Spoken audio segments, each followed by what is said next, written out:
देश के दो हिस्से करना नेहरू जी का एक बहुत अच्छा डिसीजन था। अगर नेहरू जी ना होते तो शायद भारत के बहुत सारे टुकड़े होते और हर हिस्से का एक राजा होता और ये सारे छोटे छोटे देश चाइना या यूएस के पपेट्स होते। एम्स और आईआईटी भी नेहरू जी की देन है। ये सब बातें आपको बकवास लगेंगी, पर क्या सच है क्या झूठ, वो हम आज की इस वीडियो में जानेंगे।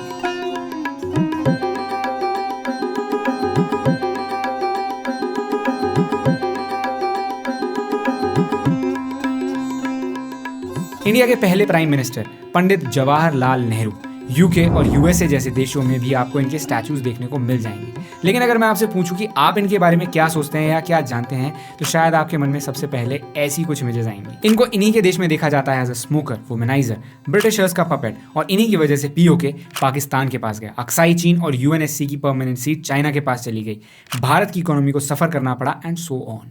आज के टाइम पर भी जो प्रॉब्लम्स हैं उन्हें भी इन्हीं के सर धकेल दिया जाता है, इस हद तक कि अब नेहरू की गलती एक मीम बन गया है। इस सोशल मीडिया डिफेमेशन को आप ट्रोलिंग भी कह सकते हैं, पर ताली एक हाथ से नहीं बजती। मैं कोई कांग्रेस का चमचा नहीं हूं और ना ही मैं बीजेपी का भक्त हूं। मेरे इस चैनल पर बात होती है सिर्फ फैक्ट्स के ऊपर। अगर आपको किसी भी बात को सोचकर ऐसा लगता है कि यार ये कुछ इसने गलत बोल दिया, तो मेरा टेलीग्राम चैनल हमेशा ओपन है डिस्कशंस के लिए, या फिर आप मुझे इंस्टाग्राम पर भी डीएम कर सकते हैं।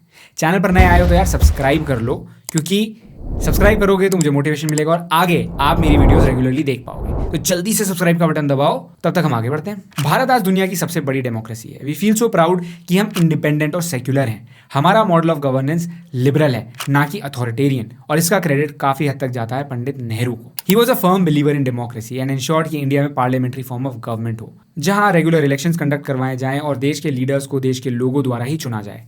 पंडित नेहरू और सरदार पटेल ने देश के सारे छोटे छोटे रजवाड़ों को खत्म किया, और आप इमेजिन भी नहीं कर सकते कि ये कितना इंपॉर्टेंट था। कॉन्टेक्स्ट के लिए, इंडिया का फर्स्ट एलिवेटर कोलकाता के राजभवन में इंस्टॉल किया गया था साल 1892 में। उस टाइम पर जब लोग भूखमरी से मर रहे थे, सर्वाइव नहीं कर पा रहे थे, तब के सो कॉल्ड राजा उनकी इनकम उनसे टैक्स के नाम पर छीनकर ग्राउंड फ्लोर से सेकंड फ्लोर तक जाने के लिए लिफ्ट बनवा रहे थे। ऐसा ही हाल कुछ बैंगलोर पैलेस में भी आपको देखने को मिल जाएगा। बैंगलोर या पूरे कर्नाटक की सबसे पहली लिफ्ट बैंगलोर के बैंगलोर पैलेस में लगाई गई थी। ये पैलेस ग्राउंड फ्लोर और फर्स्ट फ्लोर में ही डिवाइडेड है। अब आप सोचिए, एक ऐसे समय पर जब देश में लोगों के पास खाने को पैसा नहीं था, तब ये राजा ग्राउंड फ्लोर से फर्स्ट फ्लोर तक जाने के लिए देश में लिफ्ट लगवा रहे थे। एक बहुत लैविश लाइफ जी रहे थे। इस सैड रियलिटी के बारे में कुछ सोच कर देखो। और इंडिपेंडेंस से पहले इंडिया ऐसे 17 प्रोविंसेस 562 प्रिंसली स्टेट्स में डिवाइडेड था, जिन्हें अगर एक नेशन में इंटीग्रेट नहीं किया जाता तो आज सिनेरियो क्या होता, कितनी इंस्टेबिलिटी होती, शायद आप इमेजिन कर ही नहीं सकते। साथ ही इनका मानना था कि इंडिया में सारे धर्मों के लोगों को इक्वल ट्रीटमेंट मिलना चाहिए, उन्हें भारत में सेफ फील हो और इक्वल अपॉर्चुनिटीज मिले। इसी पॉलिसी की वजह से आज भारत की सरकार रिलीजियस मैटर्स में दखल अंदाजी नहीं करती और न्यूट्रल स्टैंड रखती। जी हाँ, जो लोग इस बात से एग्री नहीं करते उनके लिए एक एग्जाम्पल इन्होंने तब पेश किया जब डॉक्टर राजेंद्र प्रसाद के सोमनाथ मंदिर के इनॉग्रेशन फंक्शन में पार्टिसिपेट करने पर आपत्ति जताई थी। चाचा नेहरू का मानना था कि पॉलिटिशियंस अपनी इमेज जब किसी एक पर्टिकुलर रिलीजन से एसोसिएट करके जनता के सामने पेश करते हैं, तो वो बाकी रिलीजन्स के सेंटिमेंट्स को हर्ट कर सकता है।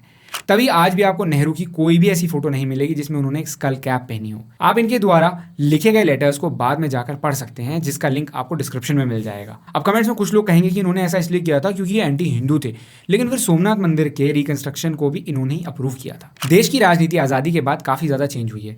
धर्म, जाति और आरक्षण ने पूरे देश को बर्बाद कर दिया है। सबका साथ सबका विकास जैसी पॉलिसी से थोड़ा चेंज आ रहा है और इसका इंपैक्ट ग्लोबल स्टेज पर भी विजिबल है। पंडित नेहरू को आर्किटेक्ट ऑफ मॉडर्न इंडिया भी कहा जाता है, क्योंकि इन्होंने हमारे आज के इंडिया के फाउंडेशनल इंस्टीट्यूशंस और प्रिंसिपल्स को शेप करने में सबसे बड़ा रोल निभाया है। ये कॉन्स्टिट्यूएंट असेंबली में एक की फिगर थे और इन्होंने ही इंडियन कॉन्स्टिट्यूशन में फंडामेंटल राइट्स के इंक्लूजन को एडवोकेट किया था, जो कि हम सभी के लिए, मेरे लिए, आपके लिए कितने ज्यादा इंपॉर्टेंट है, क्योंकि इन्हीं के इंक्लूजन के बाद देश में विमेन की, माइनॉरिटीज की सिचुएशन को अपलिफ्ट करने पर इतना ध्यान दिया। इसके अलावा नेहरू जी ने इंडस्ट्रियलाइजेशन और देश की इकोनॉमिक हालात को सुधारने में भी बहुत बड़ा रोल प्ले किया था। इनकी गवर्नमेंट ने 5 ईयर प्लान्स को इंट्रोड्यूस किया था, जिनका मेन एम था देश की इकोनॉमी को और बेहतर बनाना, और ये भी उस टाइम के हिसाब से एक मास्टर स्ट्रोक था। हर 5 ईयर प्लान का किसी कोर सेक्टर को इंप्रूव करने का टारगेट होता था, और इन्हीं की वजह से हमें ग्रीन रिवॉल्यूशन भी देखने को मिला, जिससे हमारे देश में भुखमरी से मरने वाले लोगों की संख्या बहुत कम हुई। जैसा कि आप सबको पता है, उस टाइम इंडिया का लिटरेसी रेट बहुत ज़्यादा कम था, और पंडित नेहरू ने इसी चीज़ को एक्नॉलेज किया कि लोगों को एम्पावर करने के लिए और सोसाइटल प्रोग्रेस के लिए एजुकेशन काफ़ी ज़्यादा इंपॉर्टेंट है। इसलिए इन्होंने प्राइमरी एजुकेशन को फ्री कर दिया, जिनकी वजह से इंडिया में ज़्यादा से ज़्यादा लोगों को एक्सेस टू एजुकेशन मिल सके, खास करके रूरल एरियाज में। इन्होंने काफ़ी सारे नए स्कूल्स बनवाए, खुद MIT गए ये जानने के लिए कि अमेरिका के पास इतनी साइंटिफिक एज कैसे है, और उसको रेप्लिकेट करने के लिए उनके टाइम पर 5 IITs ओपन हुई, IIMs को कंस्ट्रक्ट किया गया और एम्स को भी 1956 में ही सेटअप किया गया। उन्होंने काफ़ी बड़े बड़े साइंटिस्ट को परसू किया नेशन बिल्डिंग एफर्ट्स में हाथ बटाने के लिए, जैसे विक्रम साराभाई, CV रमन, होमी भाभा और SS भटनागर, जिसके बाद इसरो, IISc, BARC जैसे इंस्टीट्यूशंस की नींव रखी गई। जवाहरलाल नेहरू का मानना था कि इंडिया की डाइवर्सिटी को यूनाइट करने में साइंस और टेक्नोलॉजी का एक काफी इंपॉर्टेंट रोल होगा। एग्जाम्पल के लिए हाल ही में जब हमारा चंद्रयान मिशन सक्सेसफुल रहा तब पूरे देश ने एक साथ मिलकर सेलिब्रेट किया था। इसी के चलते उन्होंने atomic energy commission of India को भी एस्टैब्लिश करवाया था। और आज हम जो इंडिया को एक न्यूट्रल स्टेट बोलते हैं, जो हमारी फॉरेन पॉलिसी है नॉन अलाइनमेंट की या सोशलिज्म की, उसकी शुरुआत भी नेहरू जी द्वारा ही की गई थी। उन्होंने ही साउथ एशियन और अफ्रीकन कंट्रीज के साथ नॉन अलाइन मूवमेंट को लीड किया और वर्ल्ड को एक थर्ड ग्रुप में डिवाइड किया, जो ना रशिया को सपोर्ट करता है ना अमेरिका को। इसी वजह से ही इंडिया अपनी सॉवरेनिटी और इंडिपेंडेंस मेंटेन कर पाया और आज तक हमारी फॉरेन पॉलिसी वैसी ही है और हम अपने नेशनल इंटरेस्ट को आगे रखकर डिसीजन ले पाते हैं। इसका प्राइम एग्जांपल है रशियन ऑयल इंपोर्ट करने के बाद भी अमेरिका इंडिया पर सैंक्शंस नहीं लगा पाया। इसमें आज की प्रेजेंट गवर्नमेंट का तो योगदान है ही, लेकिन इसकी शुरुआत, इस पूरी फॉरेन पॉलिसी की शुरुआत बहुत पहले से रखी गई है। चलिए अब एक डिस्प्यूटेड पॉइंट को उठाते हैं। कुछ लोगों का मानना है कि देश का बंटवारा, पाकिस्तान के क्रिएशन के पीछे भी पंडित नेहरू का ही हाथ। महात्मा गांधी भी नहीं चाहते थे कि देश को डिवाइड किया जाए, वो भी रिलीजन के बेसिस पर। अब इसके पीछे हाथ किसी का भी हो, लेकिन क्या आप जानते हैं कि इस बंटवारे से हमें नुकसान से ज्यादा फायदा ही हुआ है। इकोनॉमिक टाइम्स के इस आर्टिकल के मुताबिक अगर उस टाइम इंडिया का पार्टीशन ना हुआ होता तो कुछ टाइम बाद हमें और ज्यादा ब्लडशेड देखने को मिलता। कम्युनल टेंशंस की वजह से और सेपरेटिस्ट मूवमेंट इंडिया को काफी कमजोर बना सकते थे। ना सिर्फ ये, बल्कि आज के टाइम अगर हम अफगानिस्तान से बॉर्डर शेयर करते तो तालिबानी टेररिज्म की प्रॉब्लम भी आज इंडिया की सर होती। और इतनी बड़ी पॉपुलेशन को मैनेज करना, सबका पेट भरना उस टाइम के हिसाब से भी काफ़ी मुश्किल साबित होता।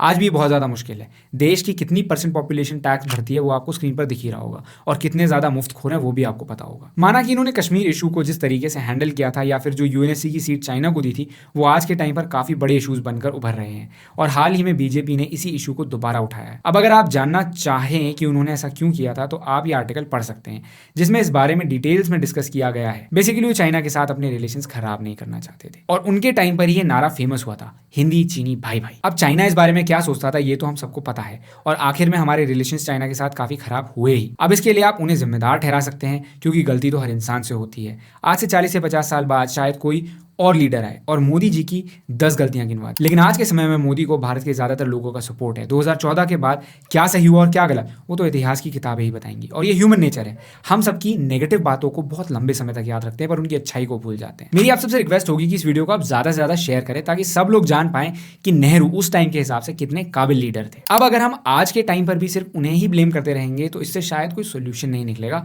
हमारी इन प्रॉब्लम्स का, मॉडर्न प्रॉब्लम्स का, because modern problems require modern solutions.